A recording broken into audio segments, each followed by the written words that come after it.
नमस्कार दोस्तों, स्वागत है आप सभी का आरबीएससी इंग्लिश क्लासेस में। आज हम एक ऐसे टॉपिक के रिलेटेड बात करेंगे जिससे बहुत से लोगों को उस टॉपिक से संबंधित डाउट होते हैं, बहुत से कंफ्यूजन होते हैं। आज हम बात करेंगे नोट्स के संबंधित।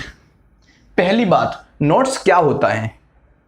तो नोट्स ये तो बिल्कुल भी नहीं होता कि जैसा टेक्स्ट बुक में लिखा हुआ है ठीक उसको ही अपने नोटबुक में उतार दो, छाप दो। वो तो नोट्स बिल्कुल भी नहीं होता। इसके अलावा हमें जो स्कूल में काम दिया जाता है, जो होमवर्क दिया जाता है क्वेश्चंस के आंसर लिखने के लिए, वो भी नोट्स नहीं होते। तो भाई नोट्स होते क्या हैं? तो किसी खास टॉपिक से संबंधित उस टॉपिक के मेन की पॉइंट लिखे हुए हो वही नोट्स होते हैं, जिसे हम आसानी से पढ़ सकते हैं, आसानी से उसका रिवीजन कर सकते हैं, उसे ही नोट्स कहते हैं। तो सबसे पहला क्वेश्चन कि क्या नोट्स बनाना जरूरी है, क्या नोट्स बनाना आवश्यक है, कंपल्सरी है नोट्स बनाना? तो ऐसा कोई बिल्कुल हार्ड एंड फास्ट रूल नहीं है कि आपको नोट्स बना के ही पढ़ना है। बहुत से ऐसे लोग होते हैं जो बिना नोट्स के ही टॉप कर लेते हैं, और बहुत से ऐसे भी लोग होते हैं जो नोट्स बना के भी नहीं पढ़ते। अभी देख लेते हैं कि क्या नोट्स बनाने के फायदे हैं। इसी में आपको आंसर मिल जाएगा कि नोट्स बनाना है कि नहीं बनाना। ठीक है, तो नोट्स बनाने के क्या क्या फायदे हैं ये भी हम देख लेते हैं। देखिए, नोट्स बनाने के फायदों की बात करें तो फायदे ही है, बहुत सारे फायदे हैं। नुकसान तो कुछ है ही नहीं नोट्स बनाने का। बहुत से लोग कहते हैं कि नोट्स बनाने में टाइम बहुत जाता है, तो ऐसा कुछ है नहीं कि टाइम बहुत जाता है नोट्स बनाने में। उल्टा जब हम नोट्स बनाते तो उसके साथ हमें वो टॉपिक भी याद हो जाता है, और याद ना होकर बहुत अच्छे से याद हो जाता है।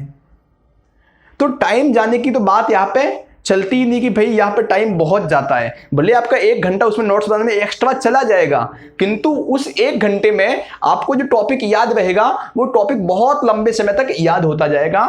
ठीक है, तो भी नोट्स बनाने के क्या क्या फायदे इसको देख लेते हैं। तो मैं मुख्यतः कहूँ तो इसके 3 मोटे मोटे फायदे हैं। पहली बात, फायदा ये है कि जब हम नोट्स बनाते हैं तो उस नोट्स के जो की पॉइंट्स होते हैं हम उसको ध्यान में रखते हुए नोट्स बनाते हैं। तो पहली बात तो ये कि हमें पढ़ते पढ़ते जो है टॉपिक ही याद हो जाता है।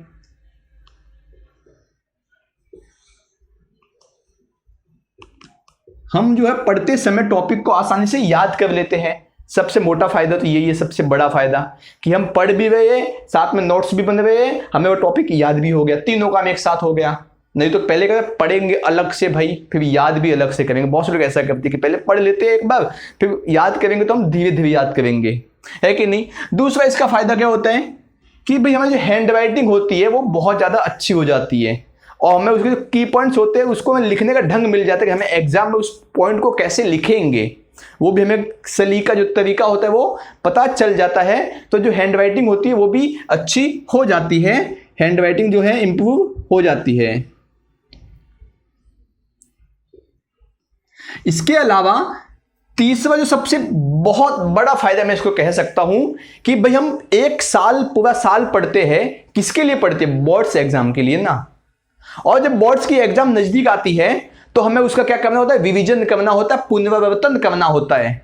तो हम क्या करते हैं? अभी जो हमारे पास बुक होती है, जो हमारे पास गाइड्स होती है, जो संजीव्स होती है, उनको हम निकालते हैं और पढ़ना स्टार्ट कर देते हैं। भाई एग्जाम के एक दिन पढ़ के कितना पढ़ लोगे, है कि नहीं? तो भाई उसमें कितना टाइम जाता है। अगर आपको अगर 10 चैप्टर भी पढ़ना है तो अगर आप अपने टेक्स्ट बुक से पढ़ोगे तो 10 चैप्टर में तो कम से कम कितने दिन निकल जाएंगे, कितना समय निकल जाएगा। तो क्या आपका ठीक से रिवीजन हो पाएगा? नहीं हो पाएगा। तो ठीक से रिवीजन करने के लिए, बहुत अच्छे से टॉपिक को रिवाइज करने के लिए, पुनरावर्तित करने के लिए आपको नोट्स की आवश्यकता पड़ती है। तो रिवीजन करने के लिए नोट्स को कि जो हमने पढ़ा है उस टॉपिक को हम अच्छे से रिवीजन कर सके, एग्जाम के समय में अच्छे से याद कर सके। अभी तीसरा सबसे बड़ा और सबसे मुख्य डाउट ये है कि भाई नोट्स बनाएं कैसे, कैसे नोट्स हम बना सकते हैं। तो देखिए, नोट्स बनाना कोई बड़ी बात नहीं। नोट्स बनाने में आपको सबसे पहली बात तो ये ध्यान रखनी है कि आपको जितना हो सके उस टॉपिक से संबंधित आप पढ़िए। जितना आप उस टॉपिक से संबंधित पढ़ेंगे उतना ही आपको फायदा होगा नोट्स बनाते समय। आपकी बुक में जितना दिया होता है उस टॉपिक से संबंधित, वो कभी कभी सफिशिएंट नहीं होता उतना आपके लिए, आप उसमें कंफ्यूज हो जाते हो। मैं आपको उदाहरण देकर समझाता हूँ। मान लीजिए आप अगर महाराणा प्रताप टॉपिक के, इस टॉपिक के नोट्स बना रहे हो, अगर आप इस टॉपिक के नोट्स बना रहे हो तो कभी कभार क्या होता है कि इस टॉपिक से संबंधित आपके बुक में इतनी जानकारी नहीं दी होती कि आप उसको सही से समझ करके नोट्स बना सको। तो फिर आप क्या करते हो कि जैसा किताब में लिखा है वैसा वैसा आप जो है छापना स्टार्ट कर देते हो, लिखना स्टार्ट कर देते हो, जो कि बिल्कुल ही गलत है। ऐसा फिर तो आपको कभी कुछ याद नहीं होगा। तो भी नोट्स कैसे बनाएं? देखिए, आपकी बुक में ना जितना टॉपिक दिया होता है, मान लीजिए टॉपिक दिया हुआ है, उस टॉपिक में 80% जो है वो कनेक्टिव शब्द होते हैं। कनेक्टिव मतलब कि कड़ी होती है, संबंधित शब्दों को जोड़ने वाली कड़ी होती है कि की, का, है, ता, इस प्रकार शब्द होते हैं, वो कड़ी होती है। क्योंकि महाराणा प्रताप का जन्म इस दिन इस तारीख को हुआ, तो जो इस दिन इस तारीख, तो ये शब्द, ये जो मुख्य मुख्य शब्द है ना, इन शब्दों को जो अन्य शब्द जो जोड़ते हैं ना, वो कड़ी होती है। मतलब सीधा सीधा मैं कहूँ आपको तो 80% शब्द तो आपको टॉपिक में ऐसे ही दिए होते जिन्हें आपको पढ़ने की कोई आवश्यकता नहीं होती। मुख्यतः उस टॉपिक के जो 20% शब्द होते हैं उसको ही आपको याद करने की, पढ़ने की आवश्यकता होती है, और आपको उन्हीं 20% शब्द को बाहर निकाल कर रखना है और उसी से आपको नोट्स भी बनाने हैं। और इसी 20% शब्द को हम बोलते हैं की पॉइंट, कीवर्ड्स इनको बोलते हैं, ताकि आप इन कीवर्ड्स को बाहर निकालो और इनसे आप नोट्स बनाओ। कैसे होता है मैं आपको समझाता हूं। देखिए, आप एक महाराणा प्रताप का अपना टॉपिक लिया और इस टॉपिक से संबंधित आपको नोट्स बनाने, तो कैसे बनाएंगे?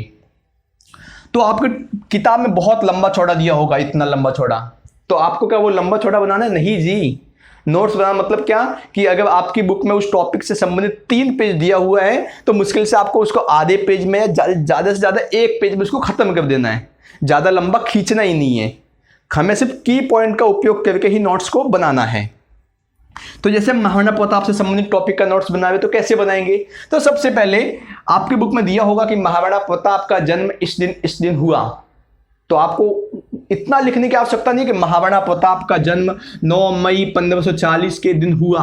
इतनी बड़ी लाइन लिखने की आवश्यकता नहीं है, आपको सिर्फ इतना लिखना। देखिए, हमने महाराणा प्रताप तो पहले लिख चुके हैं, आपको यहां पे लिखना है जन्म। जन्म लिख के आपको एक लाइन खींचनी है, कब हुआ?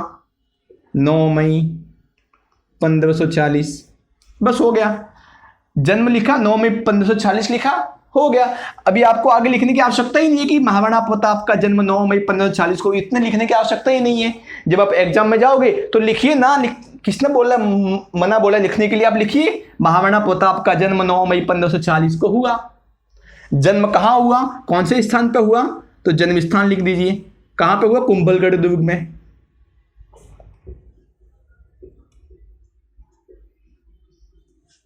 बस महाराणा प्रताप का जन्म 9 मई 1540 को कुंभलगढ़ दुर्ग में हुआ। मतलब हमने जो 3 लाइन थी, उन 3 लाइन को हमने 2 शब्दों में खत्म कर दिया। महाराणा प्रताप के पिताजी का क्या नाम था? तो पिता का नाम महाराजा उदय सिंह जी।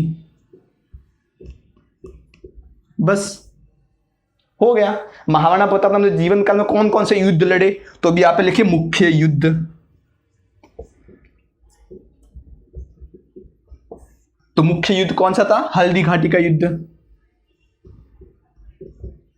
हल्दी घाटी का युद्ध लिखा।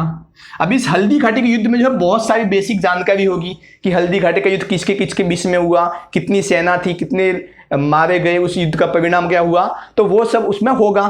तो हल्दी घाटी का युद्ध लिखा और इस हल्दी घाटी के युद्ध के जैसे एक लाइन बनाइए और यहाँ पे लिखना स्टार्ट कर दीजिए कि भाई महाराणा प्रताप की ओर से कौन था, अकबर की ओर से कौन था, कितने सैनिक मारे गए, युद्ध में क्या परिणाम हुआ। तो जो इस हल्दी घाटी के युद्ध के जो की पॉइंट है वो उसके नीचे लिखना स्टार्ट कर दीजिए। फिर उसके बाद जितना इस टॉपिक से, महाराणा प्रताप के टॉपिक से जितना आपको इंपॉर्टेंट पॉइंट मिल रहे हैं वो सब आप उसमें लिख दीजिए। तो जो आपका टॉपिक 2 से 3 पेज का हो रहा था वो मुश्किल से अभी आधे से 1 पेज में खत्म हो गया। ज्यादा कुछ करने की आवश्यकता ही नहीं पड़ी ना। महाराणा के प्रताप के जो पुत्र थे उनका क्या नाम था? तो अमर सिंह जी। अभी अमर सिंह जी का जो रिलेटेड जो पॉइंट है वो लिखिए, उनका जन्म कब हुआ है कि नहीं, उनकी पत्नी का क्या नाम था, तो ये सब आप लिखिए। तो इससे जो आपका जो बड़ा सा टॉपिक था वो छोटा हो गया और आपको एग्जाम में इतना बड़ा टॉपिक न पढ़ के सिर्फ आपको ये टॉपिक इतना ही पढ़ना है। और इस टॉपिक को पढ़ने में कितना टाइम लगेगा? मुश्किल से 5 से 10 मिनट। तो वही तो मैं कह रहा हूं कि भाई आपको एग्जाम के समय रिवीजन में बहुत हेल्प करेगा नोट्स, और आपका जो है काफी समय बचाएगा। तो यही फायदा है नोट्स बनाने का कि भाई आपका जो है पढ़ाई बहुत अच्छे से होगी, आप जो है ज़्यादा से ज़्यादा स्कोर कर पाओगे, आपकी जो सोचने की शक्ति है वो बढ़ेगी। तो भाई नोट्स क्यों ना बनाए, भाई नोट्स क्यों ना बनाए। पहले सवाल देखिए, क्या नोट्स बनाना चाहिए आपको? अगर इसका आंसर मिल गया, आपको बनाना चाहिए कि नहीं बनाना चाहिए, वो आपको भी इसका जवाब जो है मिल चुका होगा। तो आज का ये वीडियो आपको कैसा लगा मुझे अवश्य ही बताइए। अगर आपको इस प्रकार के और अधिक वीडियो देखने हैं तो आप इस चैनल को सब्सक्राइब कीजिए। और आज के लिए बस इतना ही, धन्यवाद।